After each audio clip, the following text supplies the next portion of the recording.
Okay, we'll get started then. My name is Rick Carswell, and I'm acting as facilitator for the meeting today. And thank you to everybody attending. It's a nice rainy day and cold out, but what better place than being in the library and being studious at an AGM. So here we are. The agenda package, I hope you all picked one up on your way in, and it's a fairly stout package too at that, I see, but everything we need is in there. And you'll have the agenda on page 2, and the minutes are in there. The related reports, information is there for you to take away as well. But to get the meeting started, you will have been, if you are a member, you will have been given a voting card.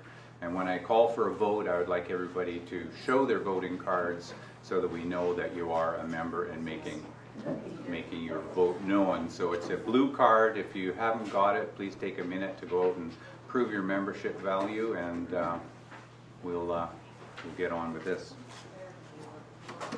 Everybody have a voting card, or do we need to take a 30-second break? Everybody's got it. Good. Okay. Well, the first thing we're going to do here, folks, is a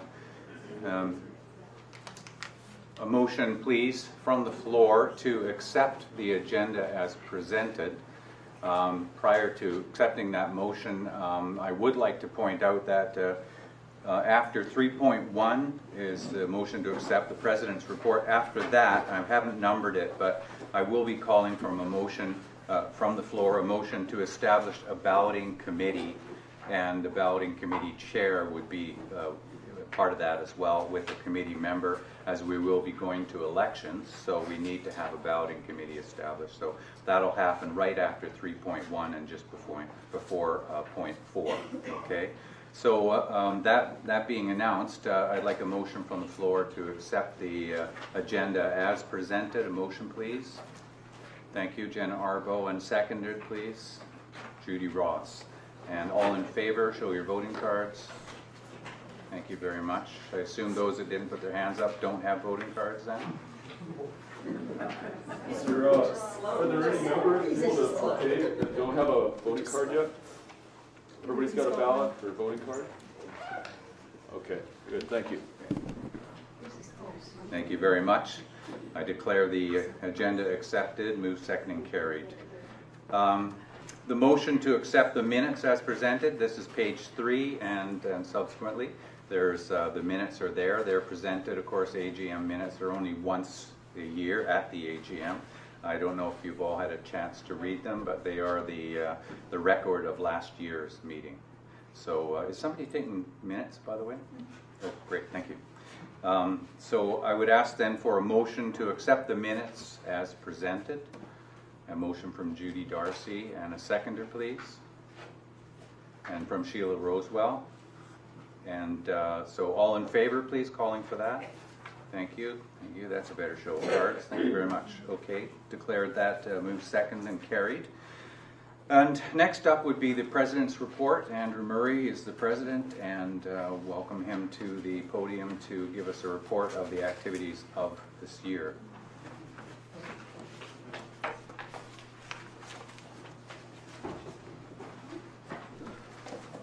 Well, good afternoon, and thank you for coming out on a cold, wet, rainy January day. I look out and I see all our regulars. So it's good to know I'm in front of a friendly crowd. 2012, another step forward for us, a successful year. It was a year of transition for us. We were very sorry to lose our longtime manager of Jen Arbo. I refer to that period, the last 3 years, as to the Arbo period, which she put her personal stamp on our market in a very, very positive manner. And our market matured and grew under her leadership as a manager, and we're very grateful for all the time and effort she put into it. Thanks, Jen. So, early last year, just not long after right now, we started a lengthy interviewing process, and there was a lot of strong interest. I think we had over 43 resumes come forward. 54. 64 originally, yeah. So it was we We had Bridget Meyer and Jen and other people on myself on the hiring committee, and after a very lengthy process, we were able to find the person that we were looking for, and she has worked out wonderfully, and her name is Jody Appleton. Jody, you want to just stand up and so we were very fortunate because we were able to go through a seamless transition.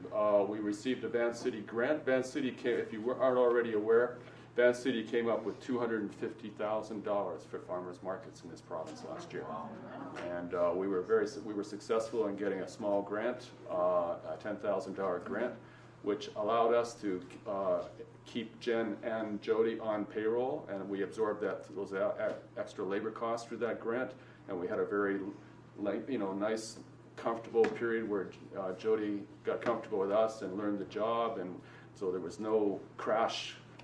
In you go, into the fire right away. So it was a very smooth transition, and the market benefited from that transition.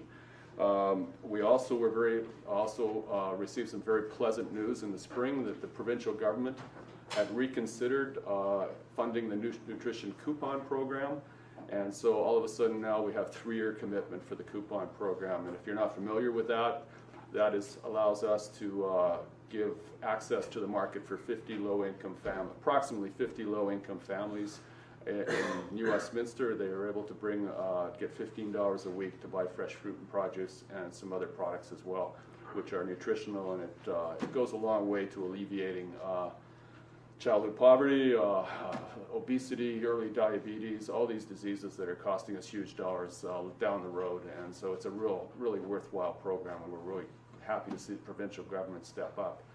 And so it also has a seniors component starting this year as well, which is because it's not really talked about a lot, but there's a lot of low-income seniors that are just barely getting by, and their diets are not what they need to be. And then again, getting ill costs us huge dollars in emergency wards and hospital care. So it was really nice to see seniors get included in that. We also participated through the BC Association of Farmers Markets on a served market research study. So at one of our mid-season markets on a beautiful, I think, late July day, Dr. David Connell and his associates came, and they interviewed about 230 of our customers that day and asked them a variety of questions, and we got the results, and we were really blown away by the results. In 5 years since our birth in 2008, we are now contributing over $1 million locally to the local economy. And when we saw that figure, we had to kind of look twice. But yeah, we were very, very happy to see that number, and we knew that it's hard to quantify what your primary and secondary effect is on the local economy, but to actually see the numbers were very, very heartening, and we owe it to people like you, because what we also found out about that survey was that 70% of our customers that surveyed that day identified themselves as regular customers, and people that come in, week out, rain or shine, to support the market. And so that number kind of blew away the people that were doing the survey, because they hadn't never seen a number that high. And so we have this strong community backing in this city that is just, we're very grateful for, and thank you. And we also learned that each customer spends approximately $28.82 per visit. They're all counting their money to make sure they spent that $28 when they're leaving.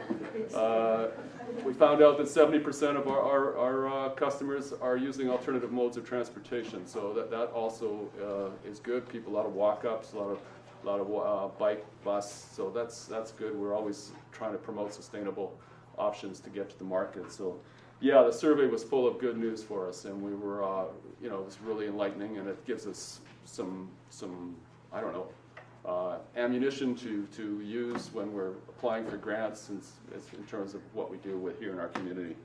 Our winter market kicked in again down at River Market, and that relationship has grown and it's flourished.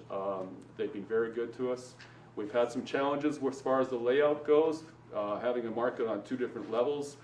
Creating awareness about our vendors up on that second level has been a challenge, but we are making progress, and our vendors who are up there are reporting higher sales. So that was really the only challenge with River Market. We love the building. We love the way, you know, being on the river on a beautiful day, though it rained the first 5 winter markets this year. But, you know, that's okay. When it is beautiful down there, you get a lot of people walking in off the boardwalk, and it's all good for business. So very happy with Mark Shea and the River Market management and employees down there. So it's working out great as well. Finally, I would just like to say that one of our longtime board members has moved out of the city, or is in the process of moving out. I just want to recognize Matthew Laird, his efforts for the last 3 years. He's had a niece that had a family occasion here today, so unfortunately he's not here. But we just want to make sure that people know that Matthew Laird worked very hard for us for 3 years and was a very good board member and a great volunteer, and we'll miss him. To the rest of the board, it's been a challenging year, but we've worked well together. We've just done a study that there seems to be a high degree of satisfaction with the board, and so it's been a real pleasure to work with my fellow board members this past year. So thank you very much, guys and girls. Thank you.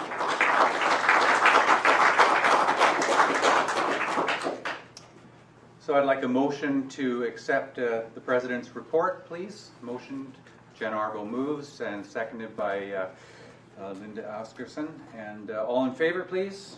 Showing your cards. Thank you. Opposed? Seeing none. Thank you.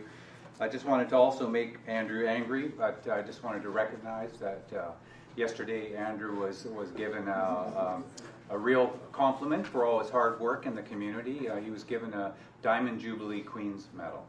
So, very good. Well done. So nothing too embarrassed, okay. Yeah. Great. I owe you. This is about Mr. Carswell also was recognizing Judy Darcy. I want to congratulate Andrew, and I want to also congratulate Rick Carswell, who got one himself yesterday. And Allison pinned it on my jammies last night. I don't know if that's protocol, but what the heck. So now we're moving along. A motion to establish a balloting committee. As I mentioned, we need to have a balloting committee. And I did a little bit of work before the meeting, and Allison Kirkley has agreed to act as balloting committee chair, Sheila Rosewell as the balloting committee member, and I'd like to ask Judy Darcy if she would also act as a balloting committee member. Okay, so we have 3 then, and I would like a motion to establish that committee, the balloting committee, and the 3 members that I have mentioned, with Allison Kirkley as balloting committee chair. Can I have somebody motion? So moved, thank you, from Linda, and seconded by Marguerite. Thank you very much. All in favor, please, show on your cards. Opposed? Seeing none, the balloting committee has been established. Now we're moving to first call for nominations, and I'll ask for the balloting committee chair to act as the, she is an ex-teacher, so she's very good at this. Good job. Yeah, computers are a little difficult. So we do this in 3 stages, as you've seen. Ordinarily, under Robert's rules, you do it all in one go. But I think this is quite nice because we all get a chance to think about it and get on with other business, think about it and do it again. But the positions for board directors, as we know, there are 7 positions available, and it's a re-election each year. And so we do accept under our Constitution motions or nominations from the floor. So that's what we want to elicit today is enough. If we have an election or a necessary election by exceeding 7, that's not a problem. We're prepared to handle the balloting. That's why the balloting committee chair has been established at the committee. So, and you know, just as Andrew said, the volunteerism is a very, very important aspect of any nonprofit. I'm president of the Arts Council, similar situation. But the boards are only as good as the work that they do. So when you put your name forward, please expect to roll up your sleeves. Please expect to be part of what's going on in this community and certainly in the Royal City Farmer Market activities. And come to the market and spend your $28.82 every week, and in the process assist. because that's really, we're only as good as having people out and doing this work. And so that's just a cautionary note, because some people like to be on boards, but make sure you get out and get busy. Okay. So I'm calling, please, for nominations from the floor for the position of Director of the Farmers Market. So accepting nominations, first call. Marcy Koopmans. Marcy Koopmans. That's M-A-R-C-I, isn't it? Y. Y, okay. Okay. Koopmans, Koopmans.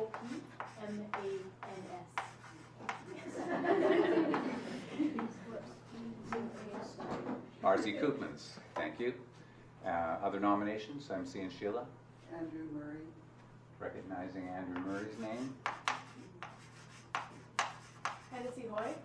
Hennessy Hoy, thank you. What was that, sorry? Hennessy. H-E-N-N-I-S-E-A. And the surname is H-O-Y. Thank you. Thank you. Kevin McConnell. And Dan McCash. Repeat. Daniel McCash. Daniel McCash.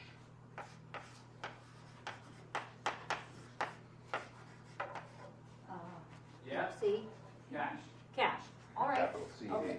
All right. Just wanted to check. 2882 worth. Further nominations? We will come back to this, of course. I'm new to this organization, so I don't know anyone, but I wanted to put up my name for the position. That's allowed, yes. Okay.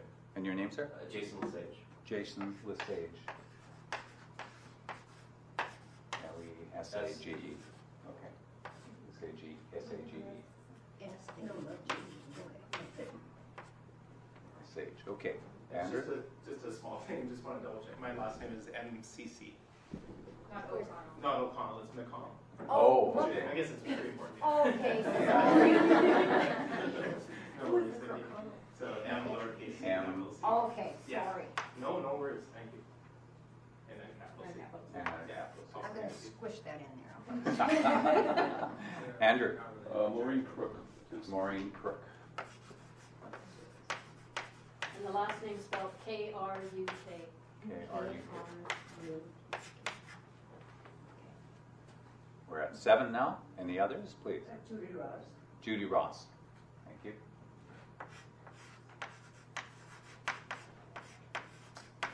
And we can only vote for 7, so tears will flow. But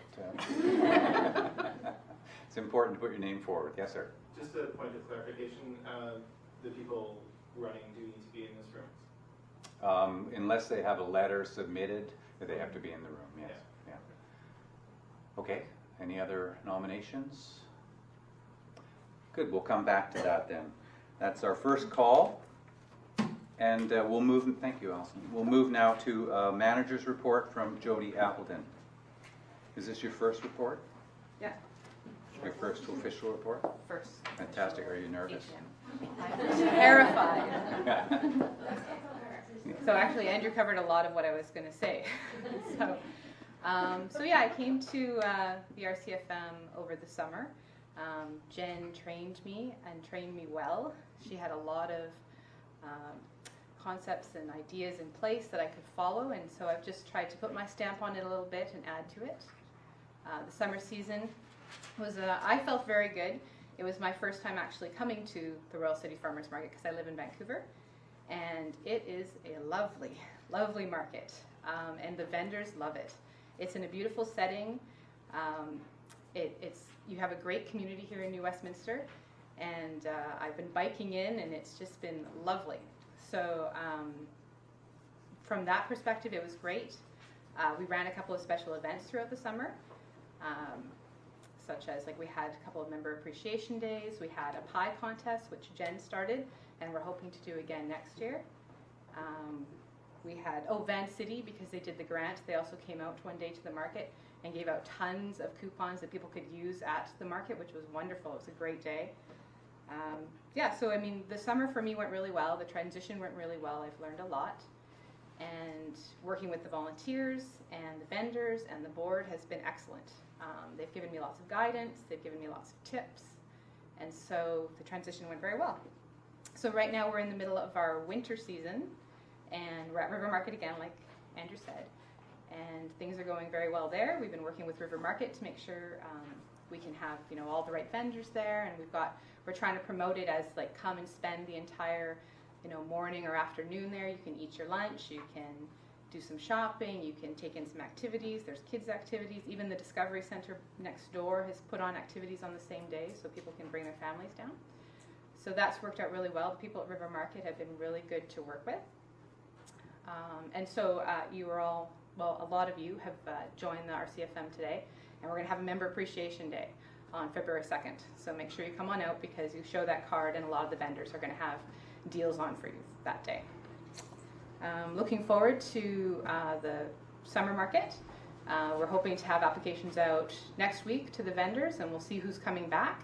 And then over the next few months, we'll see who we get back, and we'll see where our gaps are, and we'll start to fill them and make it another great season. Plan some more special events and another pie contest. So basically that's it. I mean, it's been a wonderful job. I really enjoy it.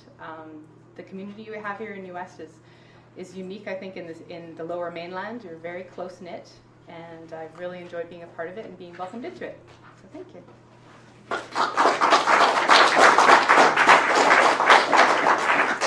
Thank you, Jody. And motion to accept the report is presented.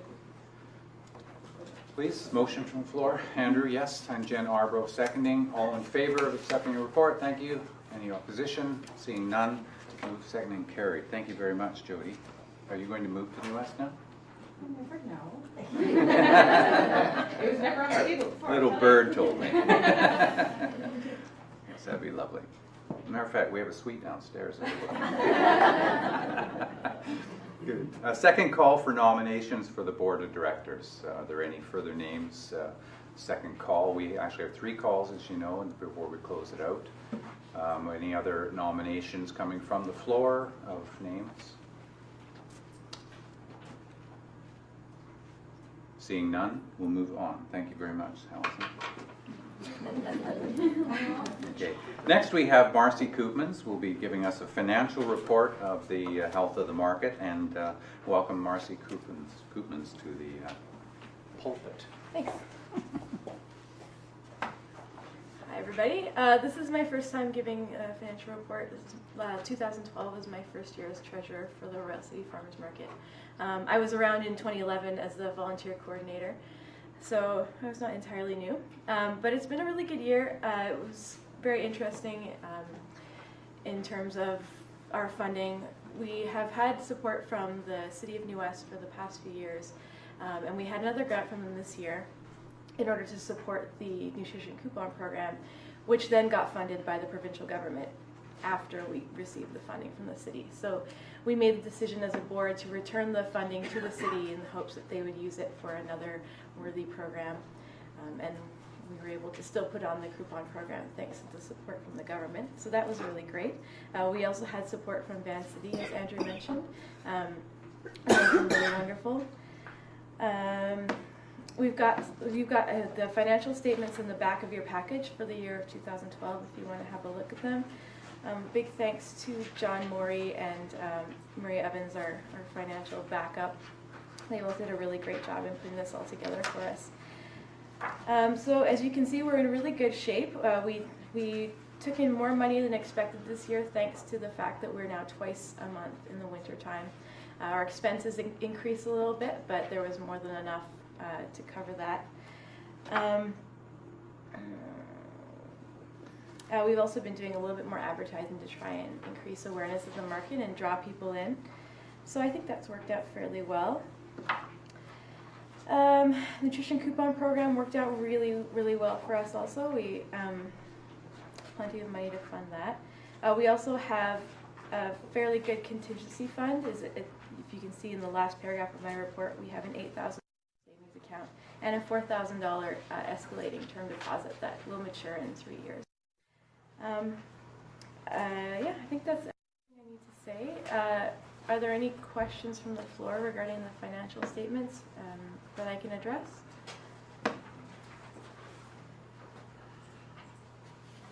No? Okay.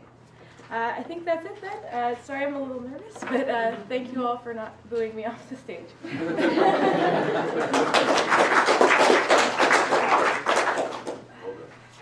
So we need to take a few motions from the floor to accept the 2011 financial statements. I'd like a motion from the floor to do that, please.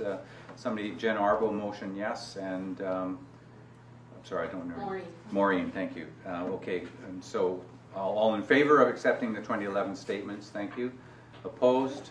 Seeing none, motion to accept. No, we already did that in 2012. Yeah, I don't know why the 2011 it was on here. I just am following what Sorry, I was. I thought it was supposed to be in there. Okay, all right. Well, in that case, we'll consider that done anyways. 7.2, motion to accept the 2012 financial statements as presented. So moved by Marcy, that'd be fine. And seconded by Sheila Roswell. And all in favor of accepting? Thank you. Opposed? Seeing none, carried to accept. And they'll be signed by the board then. And the final item under the financial report is the motion to reappoint Murray Ovens as financial reviewer. Once a year, we have to appoint, as part of our duties, to appoint a financial reviewer of the statements. I don't know Murray's status. Is he a CGA? Yes, he is. CGA, okay. On that basis, I'd like a motion from the floor to appoint Murray Ovens, CGA, as the financial person for the case. That's from Andrew. Thank you. Seconder, please. Second by Judy Ross. Thank you. All in favor, please. Thank you. Opposed? Seeing none? Carried. So final call for nominations. This is the last opportunity to put somebody else on the list. We have 8 people on the list currently, but are there any other nominations coming forward, please? Yes? I'd like to nominate Johanna and Johanna. Is it Bjornsson? B-A-R-T-E-L-S. Oh, okay. Johanna Bartels. So Bart- maybe I'll let you. B-A-R, Johanna, J-O-H-A-N-N-A. Yeah? Yeah. And your last spelling is B-A-R? B-A-R-T-E-L-S.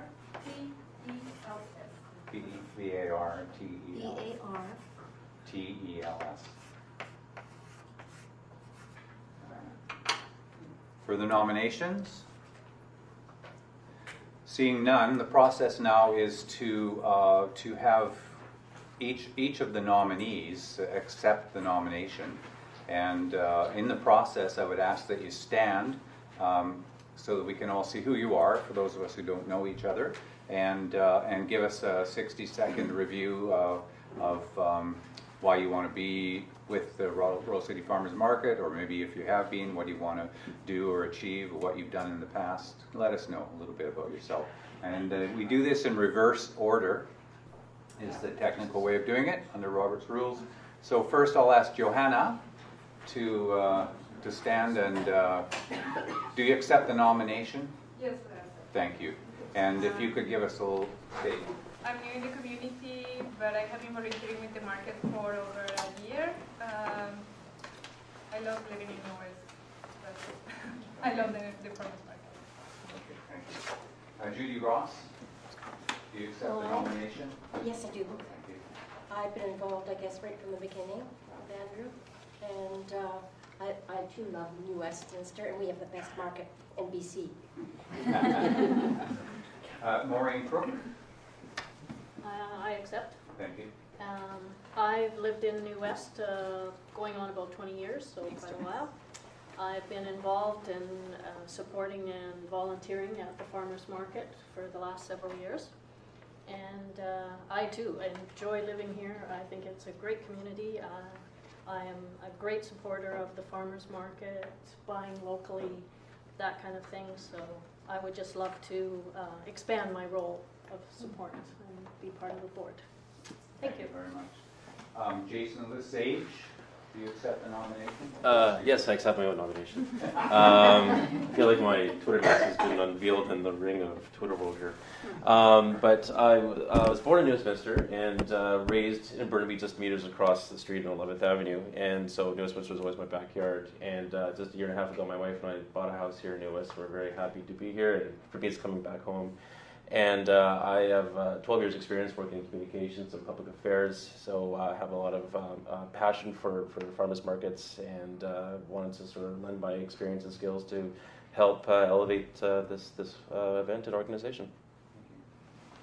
Excellent. Daniel McCash, do you accept the nomination? Yes, I do. Thank you. And when I heard that we had to give speeches, I was shaking in my boots about being reelected. But then I realized where I was and where I've been my entire life, and that is the neighborhood, the city-sized neighborhood. And it's not going to be 50 strangers all looking at me and counting and sizing me up. It's going to be people who know me, people I know. Nobody's strangers in the city. And I'm sincerely grateful for your nomination and your election of me last year. And if you know me, you know my dedication to the market. And you also know that there should be an Oscar band playing me off right now.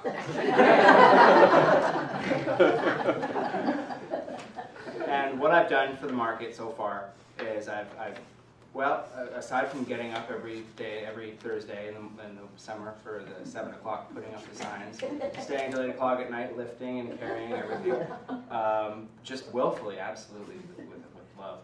And I've been the vendor liaison. And with that, I've garnered a camaraderie almost with all the vendors, knowing them all personally, and being invited to their dinner in Chilliwack, where it was good in Chilliwack, hang out on the farm in a pottery barn, and also to work in their tent when they're short-handed for the Steveston Festival on Sunday, or to even work for their other farmers market just to volunteer like we do here. And volunteering is, I just Ding, last ding, time, ding, ding. I know, wait, volunteering, I want to say, you don't just pick something and volunteer for the sake of it, you volunteer for something because it's something you give a real darn about. And if you know me at all, you know that this is the most important thing to me, and I do everything that I can for it. And I'm Daniel McCash.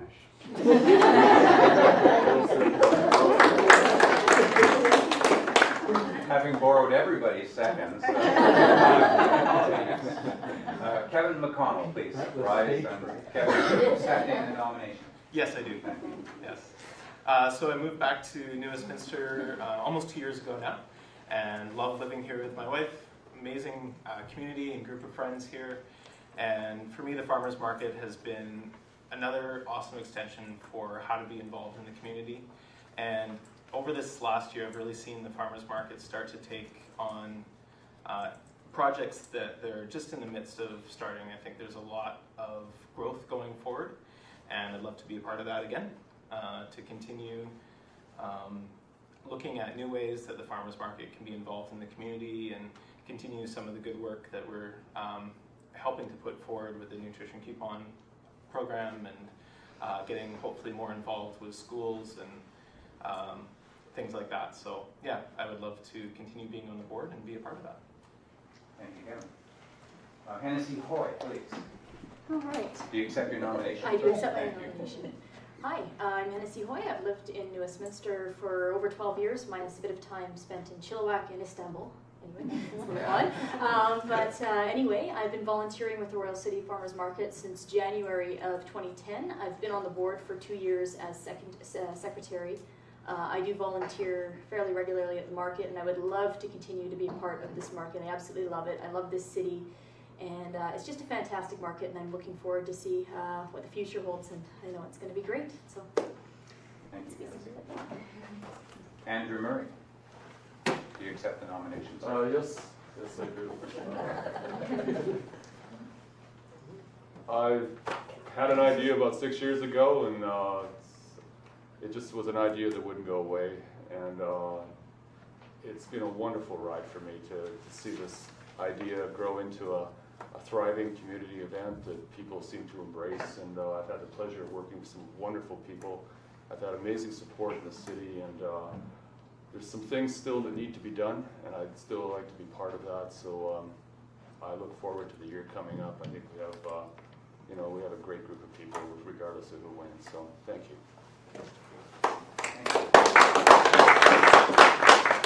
The only applause. That's very good.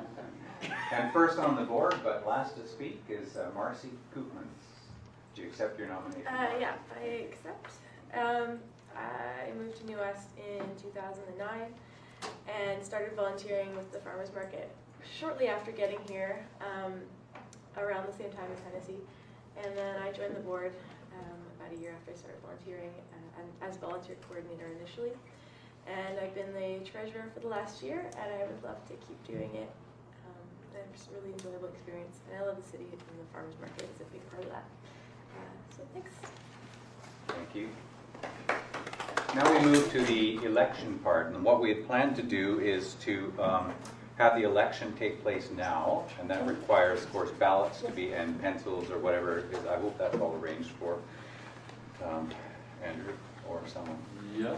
And we need to have those passed out, and I expect probably the simplest method, since there aren't any clashes of first names or last names, obviously, then you can use first or last name and list the 7 that you wish to see on the board, and then you list them all 7. We haven't voted whether there's plumping or not. Plumping is if you vote for fewer, of course, and you can do that in some constituencies, but we don't need to worry about that. Are we using a green card as the ballot? I don't know what the process is. That was the intention. The intention is, and I don't think we'll need to worry about votes after this. So yes, use the card, your voting card. Pencils are being distributed, or pens, and make a list of 7 names that you care to see on your board, using either first names or last names, or both names, doesn't matter. And then once that's done, they will be collected by the balloting chair, and then the balloting committee will off to the back corner and do a count. Rick? Okay, yes? Do we not have to vote to accept the board after the, is there not one more vote? No. No, we've done the 3 calls for nominations, Yeah. the nominations results here, and now we do an election.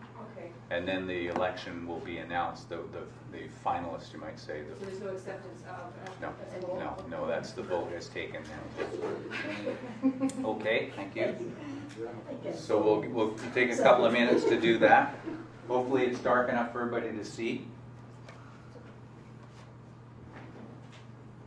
And while you're doing that, before we welcome our amazing speaker up here for a great talk that we're all looking forward to, please feel free to help yourself to the sweets and the coffee and tea and everything else over there as well.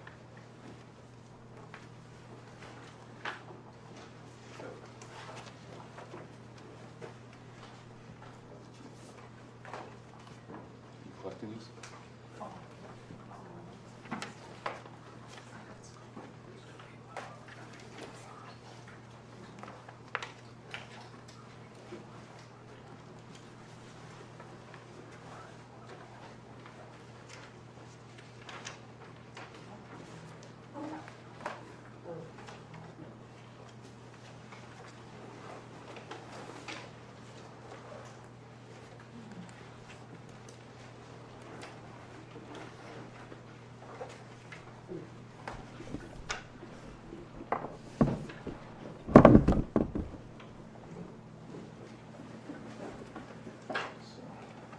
Who's collecting these?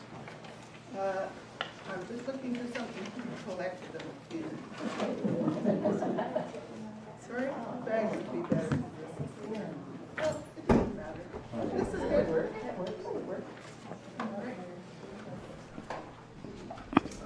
Yeah, if you want to make your way over and drop your ballots off.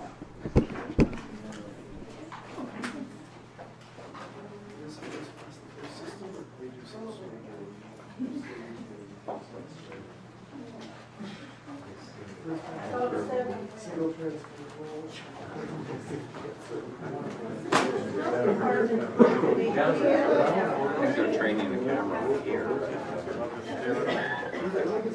I'm not going to be in there.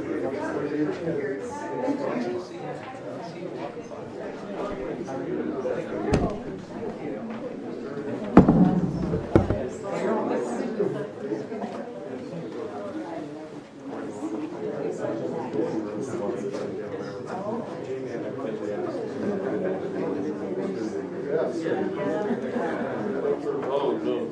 Yes. Yeah.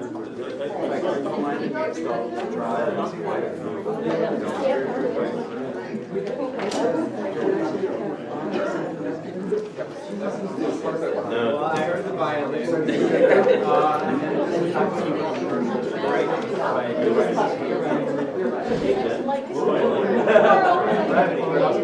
has everybody finished doing the balloting? Are all the ballots in? Has everybody given their ballots in?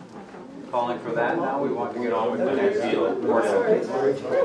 Okay, Sheila and Allison and Judy. Looks like all Is the there ballots. anybody who hasn't voted yet or given us their ballot? That gentleman looks like he's about ready. Great. It has a, you know, when you work on Twitter, it's a different kind of Okay.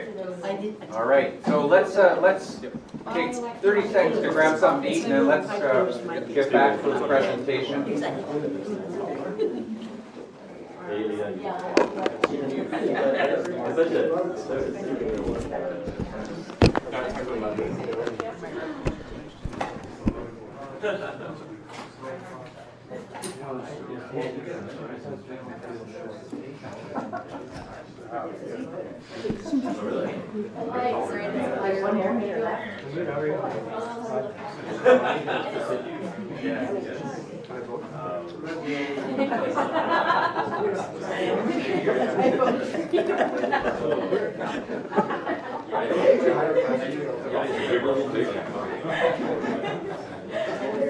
It would be embarrassing to be different. You're right. Okay, if everybody can take their seats, and Archie Miller will make the presentation.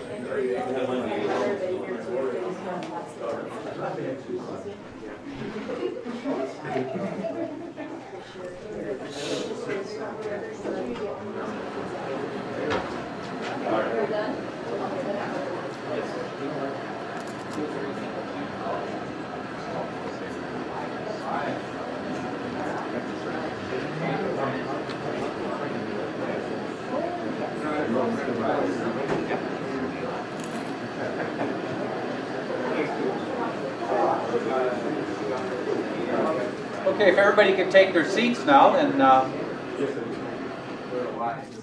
Archie Miller, ladies and gentlemen.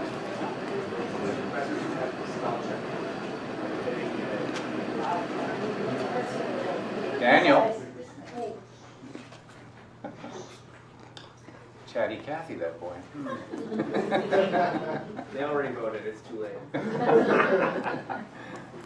I would like to introduce somebody who's been around New Westminster for a long time. He's history himself in many ways because he's done so much work in this community, letting us all know what's important, what we have to bring with us, and what we need to understand about New Westminster. And it's with great pride I take this moment to introduce Archie Miller, historian.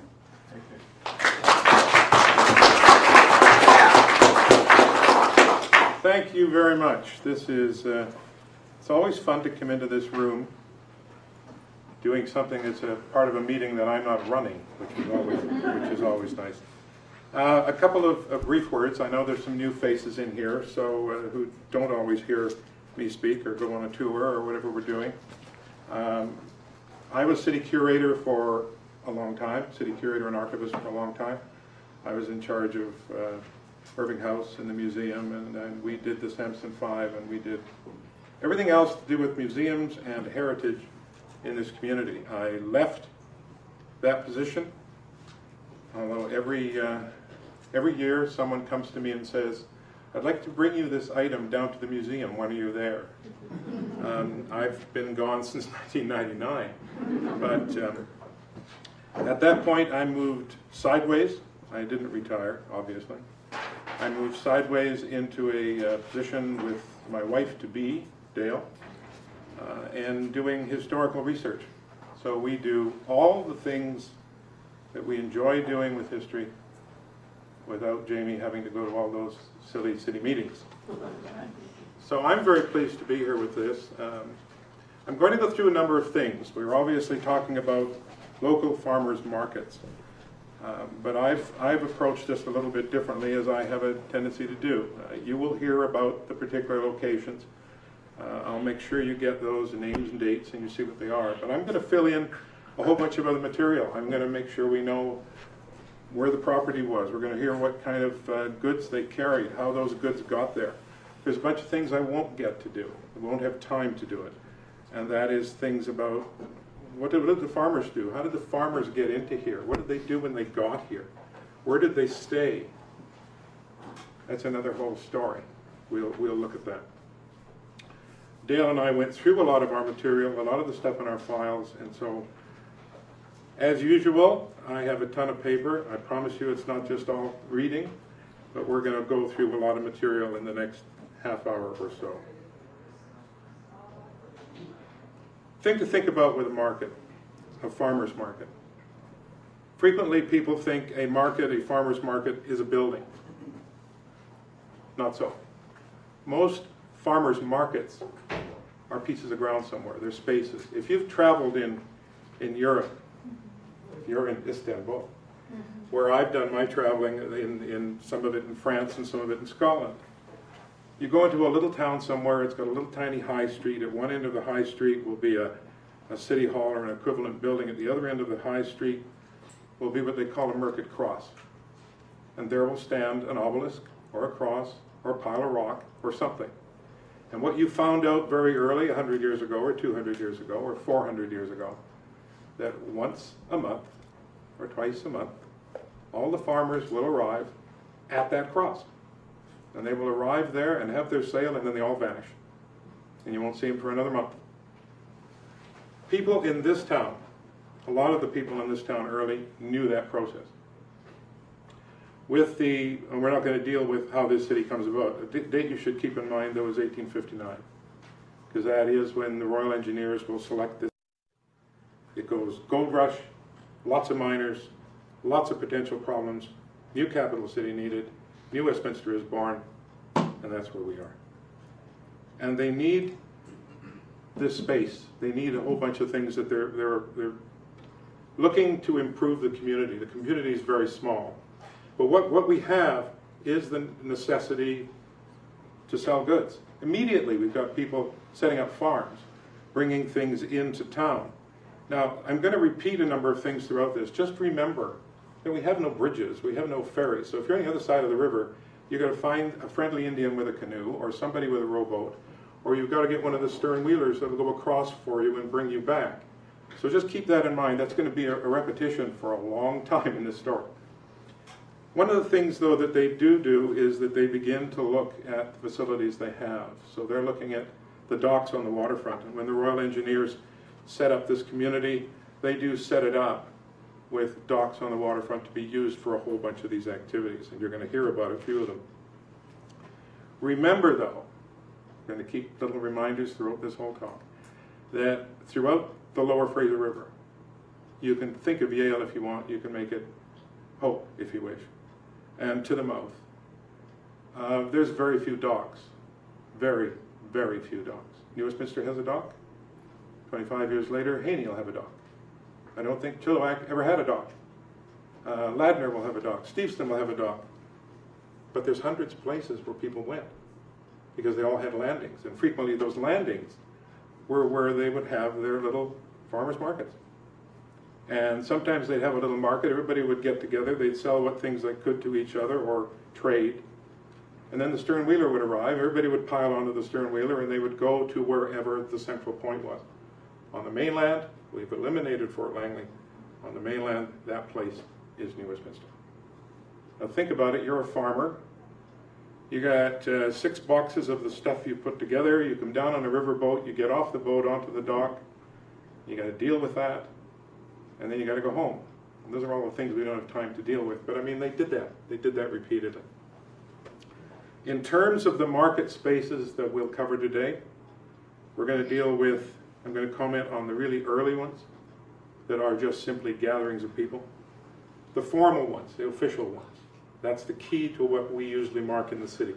1892, 1899, 1926, 1947, 1987, and you guys. So that's where we are. Is that enough? We do that.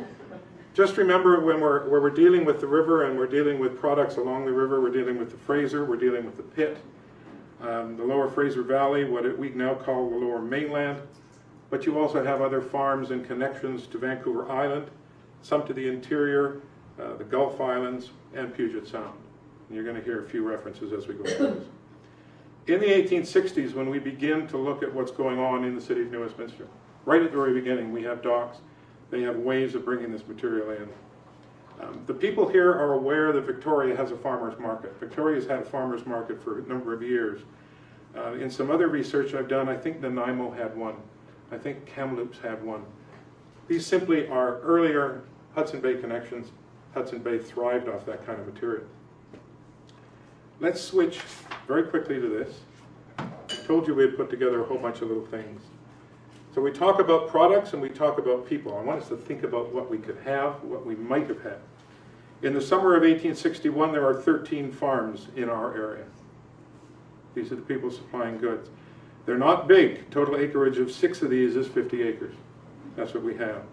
S.W. Herring is on the south side of the river, and he has about 10 acres in vegetables. He has cows, and while I do hate firsts, he's referred to as the first milkman in the area. W.J. Armstrong, we think it's W.J. Armstrong, has acres in vegetables just below the city on the south side of the river. James Kennedy at Annieville has developed an area for fruit trees. Ebenezer Brown, opposite the city, has 10 acres that are cultivated. An interesting comment for Ebenezer Brown. Brownsville, if you're from here, you know Brownsville is the other side of the bridge. Named after this character who we know mainly as being a local politician, as being a stonecutter, and as being a purveyor of fine liquors from Europe. A report on his land. The forests opposite the town are beginning to yield to the woodman's efforts. And one enterprising proprietor, Mr. Brown, has discovered on his ground a large tract of excellent land which certainly cannot be surpassed in point of fertility or quality of soil. That's right across from us on the other side.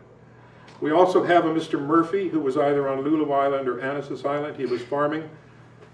His dubious claim to fame, who we follow around, is that the gentleman managed to be murdered on the site. Captain McLean had a farm on the Pitt River. He had cows, milk, 75 head of cattle, hogs, horses. If we have time, I'll end with a comment about him to show you how our perceptions of the people who are looking for farm goods are 100% wrong. And if I have time for it, it'll be Mr. McLean's story.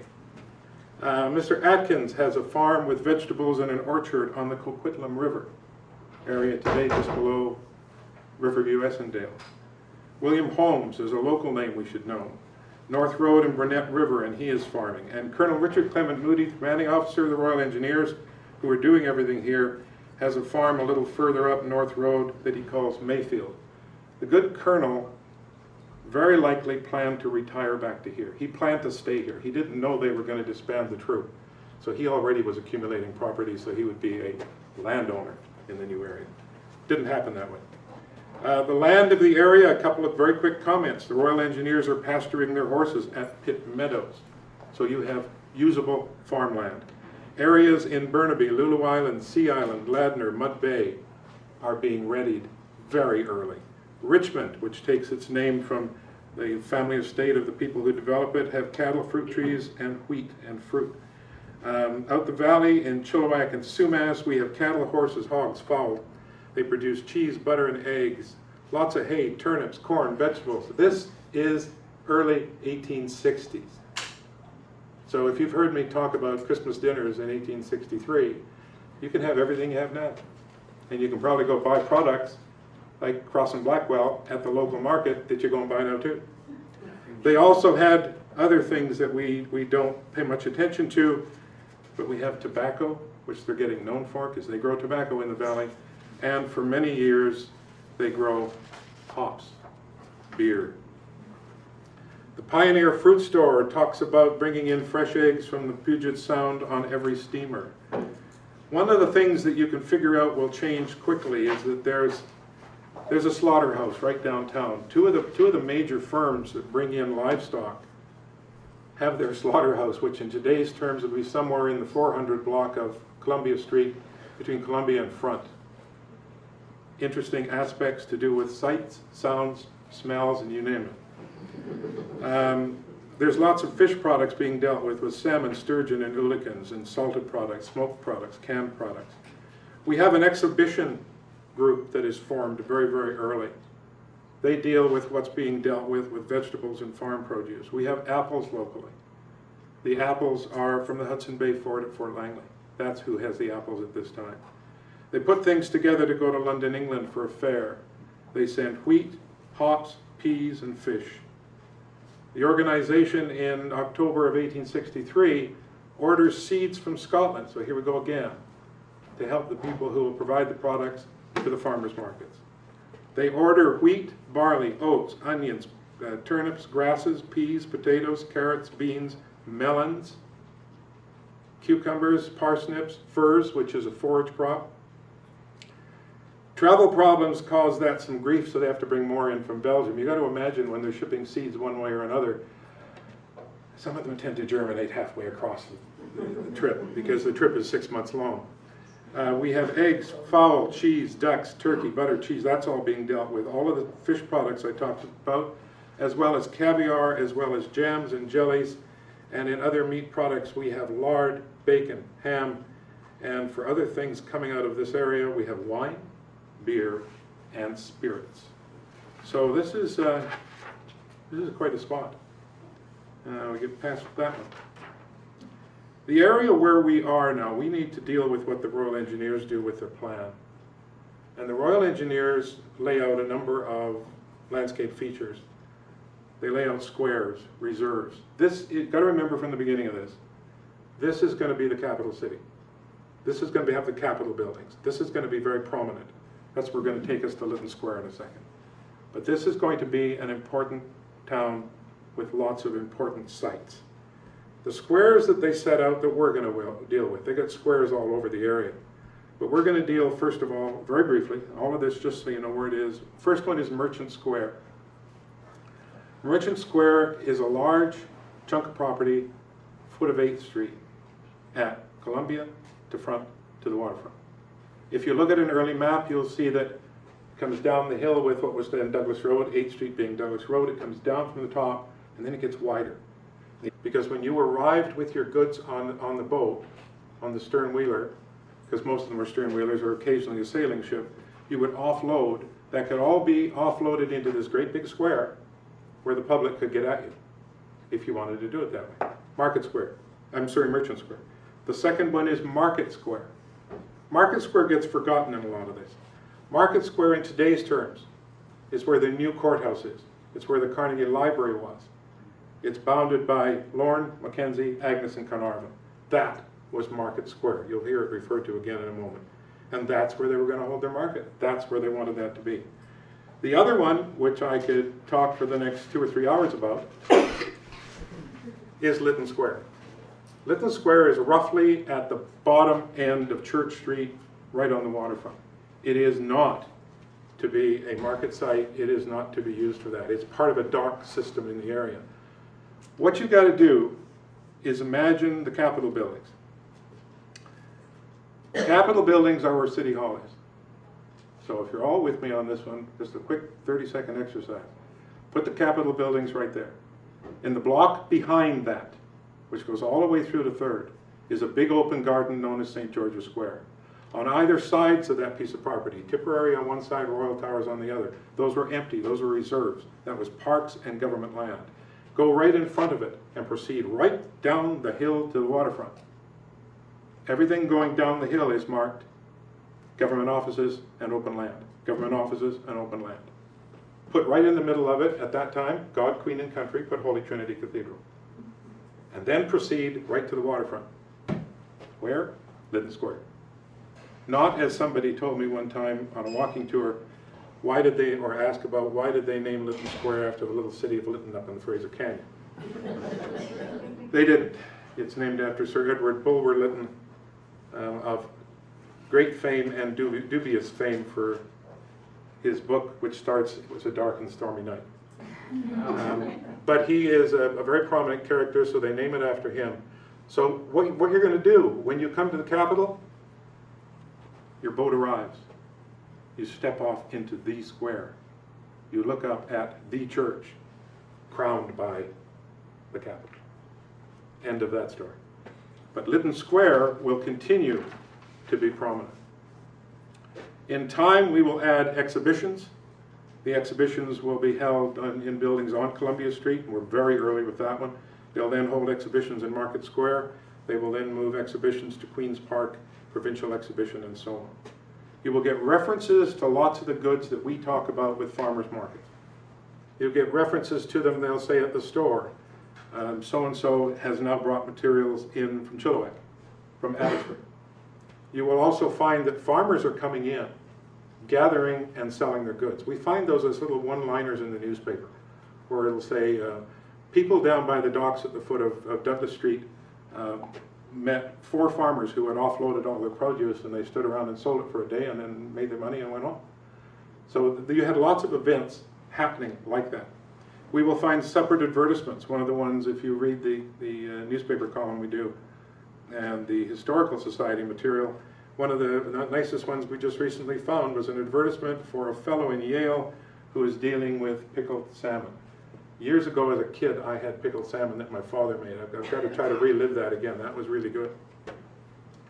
If you follow the material that we deal with when we talk about Christmas time, in the Christmas ads and the Christmas items in the newspaper, they are constantly, they're little farm advertisements.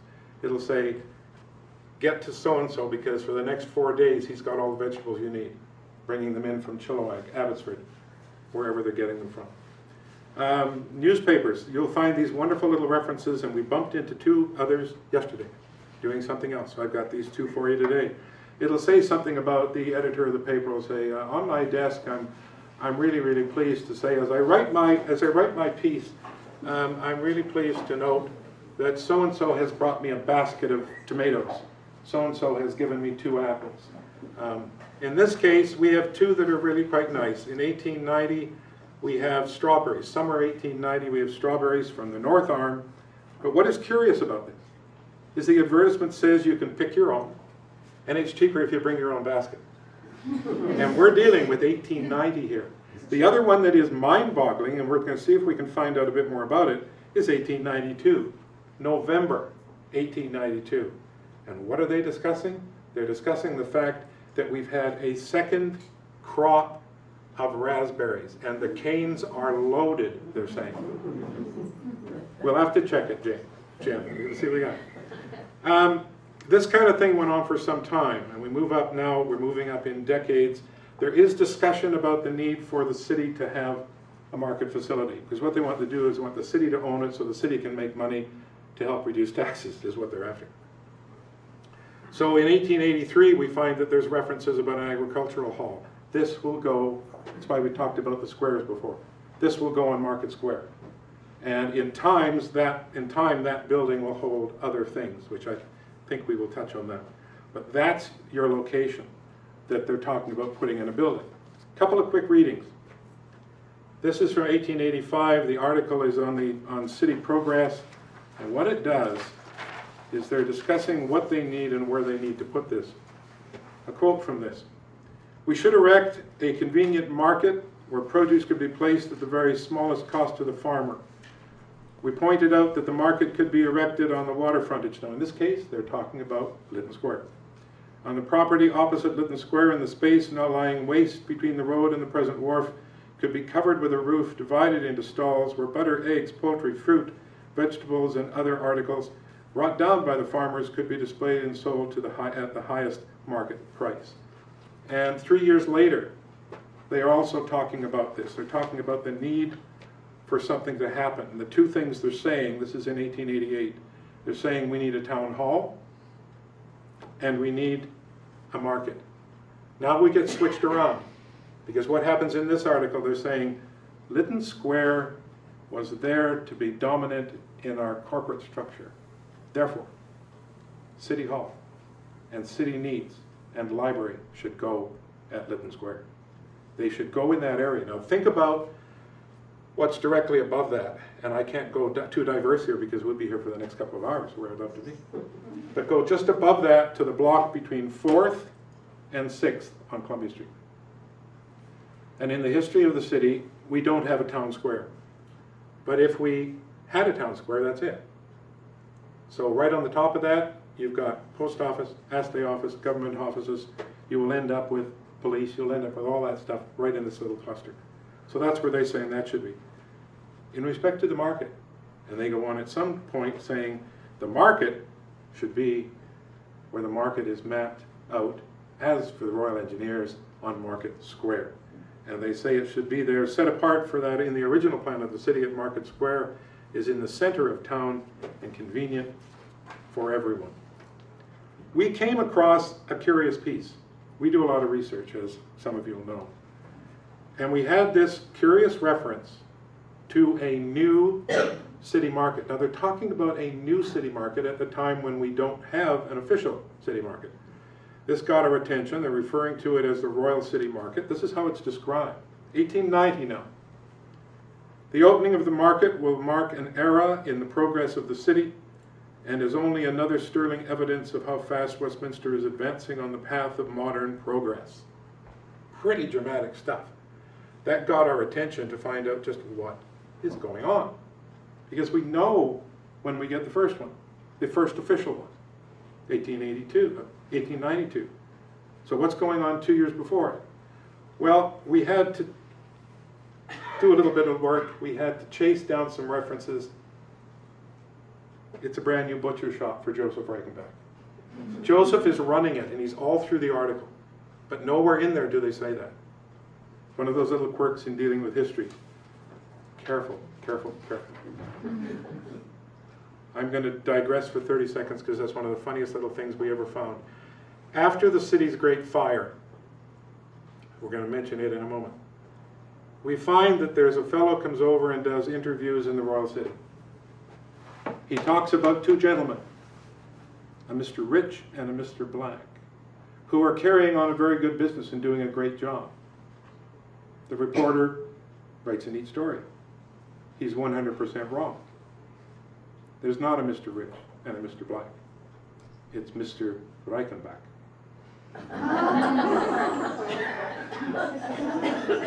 You couldn't make that one up and get away with it. We then move up. We've now moved up in time, and they're now getting to the point where they're getting serious. We've had those other comments about something being needed that is formal.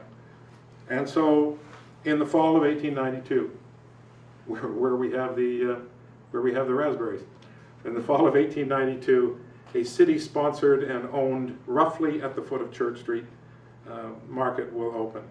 The opening events, we have pioneer farmers come into town from places like Delta, Surrey, Abbotsford, Chilliwack, Langley, Maple Ridge, Richmond. They're all here. Wouldn't you love to spend the afternoon talking to those folks? Large attendance of buyers and sellers. Nearly all the produce was sold. The farmers were highly pleased and will come regularly. By 10 o'clock in the morning, the building was crowded. Many had baskets on their arms, and it talks about them going through it. Large attendance brought so many other things. It got people excited about what was going to happen. This is that first official city market. The unpretentious buildings or the commodious market wharf on front of Lytton Square were the scene this morning of an epic marking event in the history of the Westminster City and District. Long promised and looked for, the first public market in the city. Remember now what they have. We've now moved up. We now have a ferry system. As of the mid-80s, we have a ferry system. We have water access, and we have a rail access. So things are changing. I want you just for 1 second, imagine you're on Columbia Street. I want you to erase from your mind the Army and Navy store. Just erase it and leave yourself a great big hole in the ground. That's the front part of the square. So when you would walk up to the edge, you don't have a rail to go to, but you just kind of walk up to the edge and look down. Looking down in that enormous piece of property, going right up to the waterfront. Early on, a little building. The building gets bigger, as you're about to hear. But what you're doing is just look down in there on market day. You got wagons all over the place. The horses are all taken elsewhere. You got little pens with livestock. So you got all that noise, all that smell that's going on. You've got tables or wagons and they're selling things. One of the great pictures of this is right after the Great Fire where they held a market. And you got all these wagons sitting there with great big sacks of what would appear to be potatoes, turnips, or onions. And I mean, they're all sitting there. That's how we did it. Which brings us up to 1896 and another very curious reference to the new city market. It appears that that market, which is referred to here, the one we opened in 92, which they talk about being the old market, wasn't very good. I think they're in some temporary buildings. I think they're using other facilities. And so some people comment about the fact that the building wasn't very good, the stalls weren't very good, the booths weren't very good, the things weren't displayed very well, and we need to do it better. Well, that's a whole other story. So 1896 in July, we opened the new city market. Same site, but now we've added things. They're talking about the fact that they need to, the city now has put forward tenders to paint the interior of the building whitewashing it. They open it with words and music. They've got a new building, commodious structure, but they also have storage and shipping facilities. We're into big time now. Lytton Square now has a large building. They got space for wagons to be covered on the Front Street side, and they also have awnings on the river side, so when you're offloading, you're covered. There is a cold storage room. Keep that one in mind. There's a cold storage room for fruit and perishables, and the CPR has a spur line into the side. Keep that in mind. We're about to hear about it again. We then move up 2 years. We move up to 1898. For those of you with little longer memories or interest in what goes on in the city, you'll know that 1898 is the time of a great fire. The fire will start fairly near to where the market is, and in no time at all, downtown is gone. Lost in that fire not only was the market and whatever was stored there, but there was also the BC Fruit Exchange and the New Westminster Creamery. There was a boxcar. Remember I said, remember CPR? There was a boxcar they were loading. They commented on it being a refrigerated boxcar. That's got to be iced, but there's still a refrigerated car. It was loaded with fruit being sent to the Northwest. It's going down to Washington State. They try to push it off the spur, can't do it, and it burns up.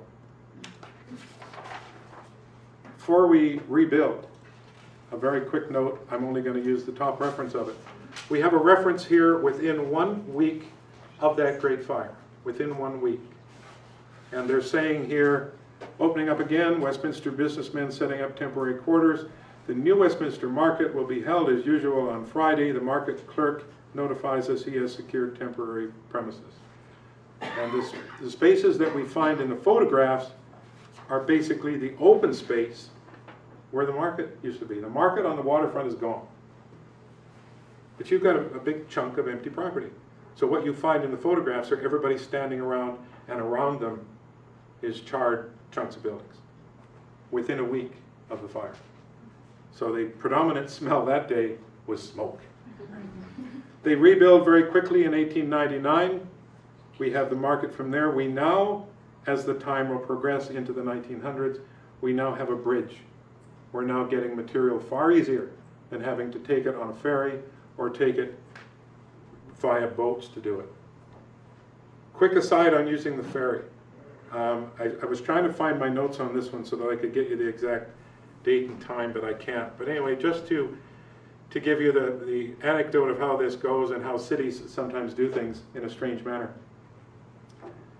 One gentleman would take his livestock on the ferry, refused to take it off on the New Westminster side. The city would confiscate it. City would take it up to the land where the horses for the fire department grazed. The city would feed and water the livestock. They would then be sold at auction. Nobody would bid against the original owner. So the original owner would go and buy his livestock back that the city had fed and watered, and then he'd sell his livestock. Absolutely true. And if I had my notes, if I was able to find my notes, I would use the name involved, but I won't because we can find out too many other things about that gentleman. 1914-15. I'm still okay with my time? Certainly, yeah. Okay. I'm wrapping up here. 1914-15. The market now has rail access, and they're starting to talk about the fact that the trains and the cars, we now have automobiles, are just too close. There's comments that the market is basically sitting in the street. This isn't working. So they begin to talk about a change. They're talking about the foot of 10th Street, not where it'll move on Columbia at the foot of 11th, but at the foot of 10th, right on the river. They talk about it for some time. It continues to be talked about, but it doesn't happen. In 1916, though, keep this in mind now, the city has one of their staff, I think is the assistant engineer, draw up sketches for a building that could go on Lytton Square, a 3-story building covering 80 feet and extending from Columbia back toward Front. Just keep that in mind. That's parked away. 1929, they really do need things now. They got the train rumbling right on the front of the market. You can imagine you got a whole bunch of families down there to go to the market, and you got trains and cars. Cars are roaring by at 10 and 12 miles an hour. And this is extremely serious.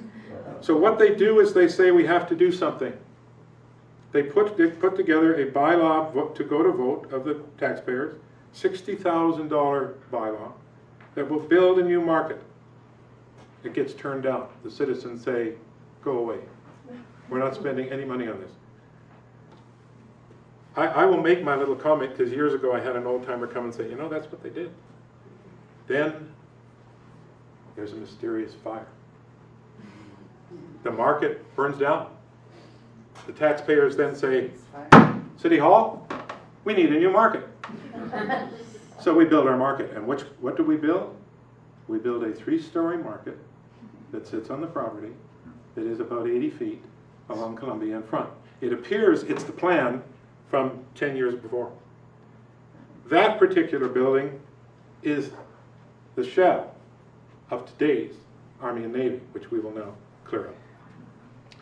That one will open in April of 1926. It's very popular. It's just too popular. It's too popular to stay where it is. Imagine what you've got right in that central part, right at the foot of Church Street. You have all this produce, all these products, all these smelly animals, all right in the center of town every single week. Can't continue. So in 1945, the market site is sold to David Spencer. David Spencer will become Eaton's. Eaton's will move in and turn that into a big department store. They will then come out, Army and Navy will go in, and we will now leave that building. The new site that is chosen, and we're just wrapping things up, the new site that is chosen is the foot of 11th on Columbia Street in the 1000 block. We will open our new market. This is the market that people will remember. Years ago, I had a chance to interview people, though, that were going right back to the early one. Had wonderful discussions, and when I make that nasty comment about a mysterious fire, I was sitting with 3 very old gentlemen one day, and they said, well, you know, they did burn it. And I said, you're saying that very matter-of-factly. He said, if I wanted to, I can tell you who was sent down there to burn it. That may or may not have happened, but it's a good story. When we're in the new market building, the 1947 one, which is down in today's terms, some of you don't know what that is, think about where the IGA store that's going to close, go along to where the liquor store is on the end, come across to Boston Pizza, somewhere in that area right there.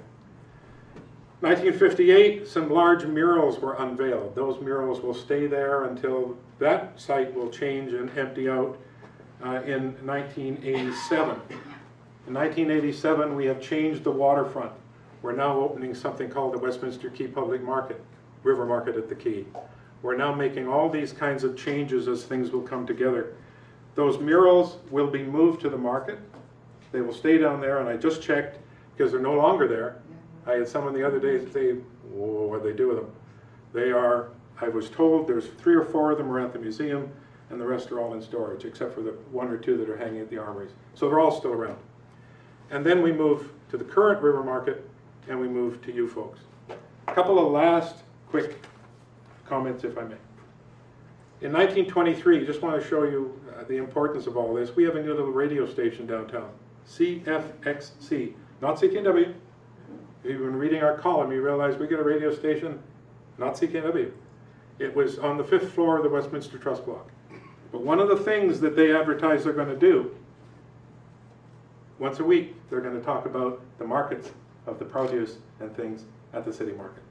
So that was a major part of what their programming would be. In 1949, I'll pick one or the other here. You like 49 or 52? 49. The Ottawa newspaper is going to, the Ottawa is going to have a market, so they come out here and have a look.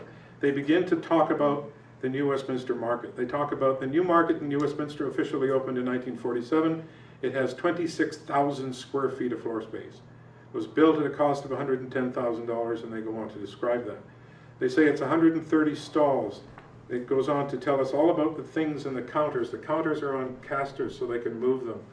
Movable counters allow the building to be used for other shows, and since it has opened, the market has been used for a turkey show, potato show, horticultural show, church bazaars, county fairs, dances, BC produce shows, meetings, and group gatherings.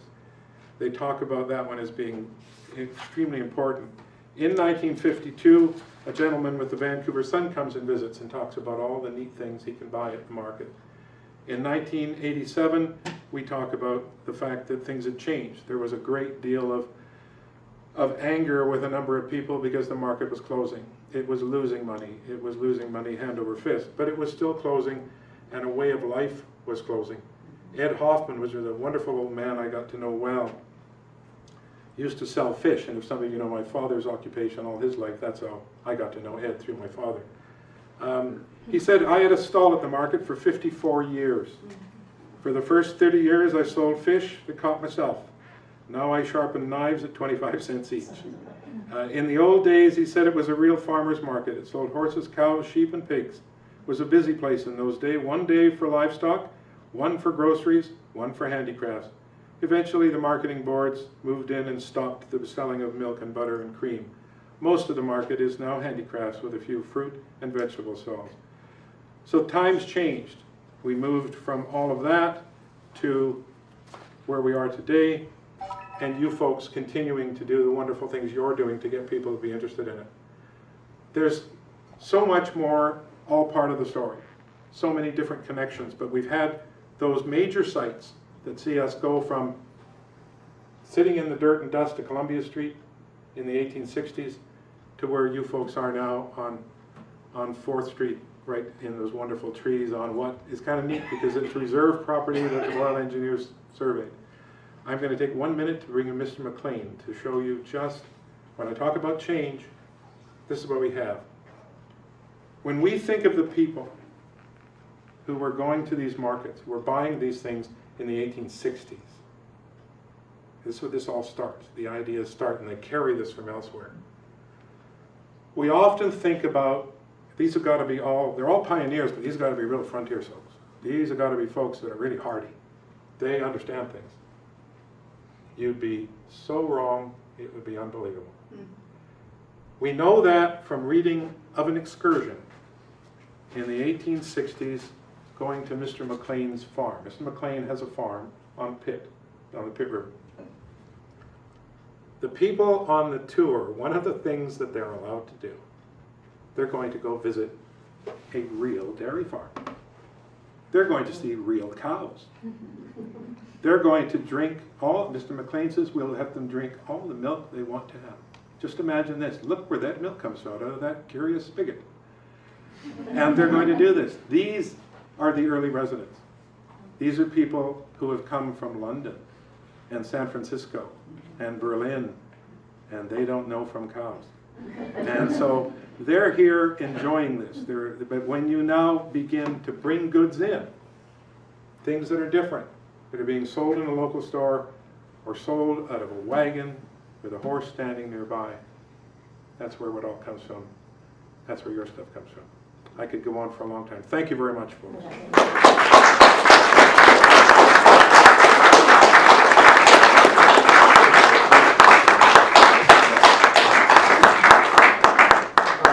Quick go away.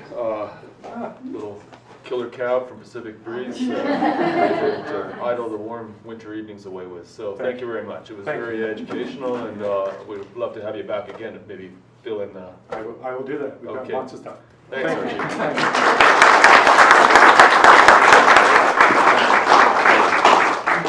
I have been remiss in not really acknowledging the presence of our first online television station in New Westminster. I would just like to thank New West TV for coming and covering this today. And I'm referring to Deepak Savarud, Susan Miller, Jen Arbo, Stacey Ashton, and Johanna Bartel, who have volunteered their time to cover this event today. And we look forward to seeing them around for years to come, providing an online television station here in our own community, which is amazing. So thank you very much for coming and doing this.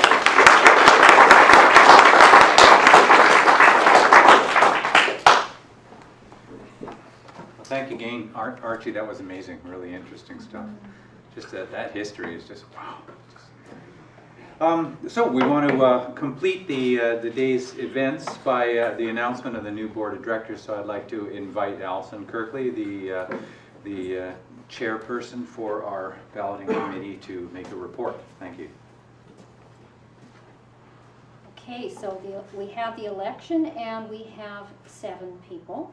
And the names are Marcy Koopmans, Andrew Murray, Hennessy Hoy, Kevin McConnell, Daniel McCash, Jason Lesage, and Maureen Crook.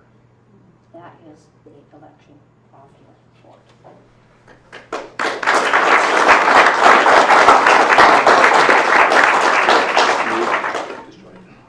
Okay, sorry. Yes, we need a motion to destroy the ballots. Second. Okay. All in favor? Thank you. Opposed? None. Seeing none. Thank you. I'd like to recognize Don Black has arrived. Thank you very much. Very passionate. And sitting beside her is Judy Darcy. All we'll get to know, no doubt.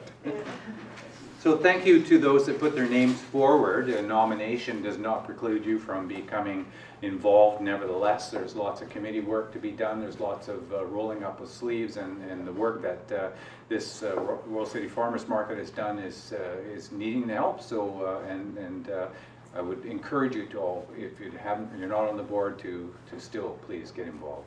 We want you around. We definitely want all of this talent. It was a fantastic group of people who put their names forward.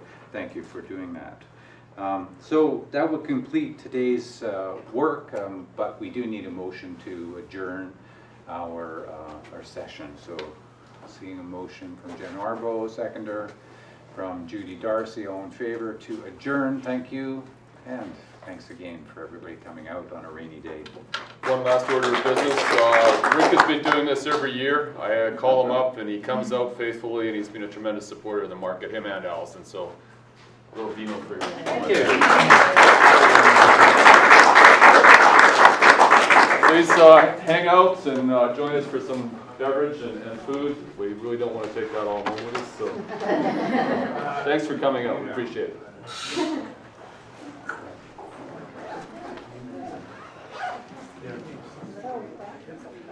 Yeah.